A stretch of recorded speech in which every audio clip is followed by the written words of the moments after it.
So a little while ago, we painted the GTO outside with a Harbor Freight paint gun. And it turned out about like you'd expect. It was better than a rattle can, but nowhere near professional standard. So today, we're gonna be wet sanding and buffing that paint job so it goes from this to this. I'll be explaining the process I use along the way, and I hope you enjoy the video. So starting with just a basic flat panel, I use 1000 grit wet sanding paper to remove the texturing left over from the gun. It's important to take your time with this grit because this is what's going to be removing most of the imperfections. So every once in a while, clean it off, let it dry, check your progress, and once there's a consistent haze that's super smooth over the entire panel, that's when you're ready for your next step of sandpaper, which is 1500 grit. Now with this grit of sandpaper, while it is coarse enough to remove some imperfections you might have missed with the 1000 grit, its main purpose is going to be removing the haze that was left over from that step.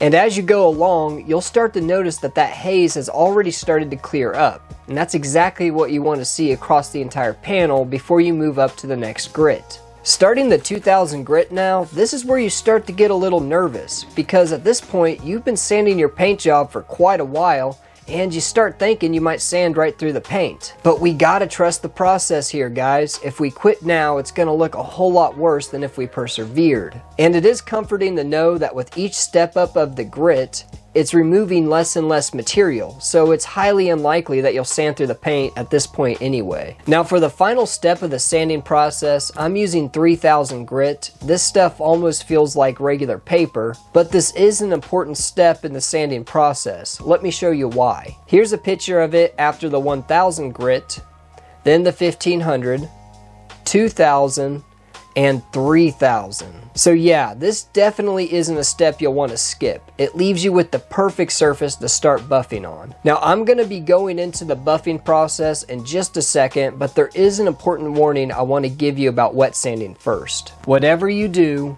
not sand your body lines because the paint there is extremely thin and it's very easy to sand right through it. I'm not proud to say it, but I'm speaking from past experience. As you can see here, this section I'm sanding on has two distinct lines, and I'm not sanding directly on the line, but up to the line from both sides. When you're done, the result should look similar to this. Okay, so you may be thinking that this is going to look bad when you're done, but after it's buffed, you won't even notice it. Speaking of buffing, let's get into that. So, I just do a two-step process. First, I use a cutting pad and rubbing compound to really attack that haze left over from the 3000 grit. I've also turned my buffer speed up as high as it'll go, but it is a Harbor Freight buffer that doesn't go that fast, so the chances of buffing through the paint is very unlikely with this setup. Which is why I'm not worried about body lines anymore. I'm just buffing those as I go along and it doesn't really cause any problems. Now be sure you really work this in good and take your time, since all that haze left over from the 3000 grit has got to get removed before the final step.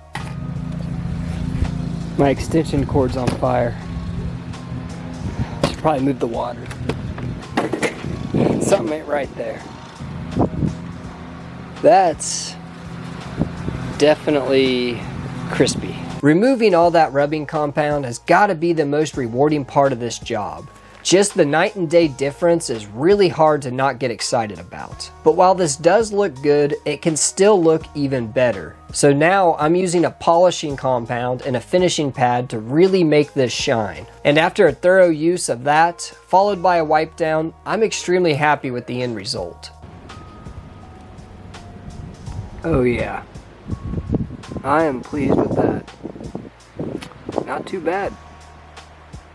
Which is all fine and dandy, but fair warning, to do this over your whole car, or half the car in my case, is extremely time consuming. Like, extremely time consuming. Like 30 hours for half a car time consuming. Which does sound a little demotivating, but just think about how much money you're saving not paying someone else to do this for you. I don't know about you, but that alone is enough motivation for me to do it myself. Alright, now for the before and after shots. Did we really make this car look better, or was this all just a huge waste of time? Well, honestly, I think this was worth it. Not only did we remove all the texturing from the cheap paint gun, but we also removed all the bugs that flew into it while it was still wet. And there was also a few light drips in the clear coat that are all completely gone now. So thanks for watching, guys. If you enjoyed this video, be sure to hit that like button and consider subscribing for more videos like this. Hope you all have a great rest of your day, and I'll see you next time.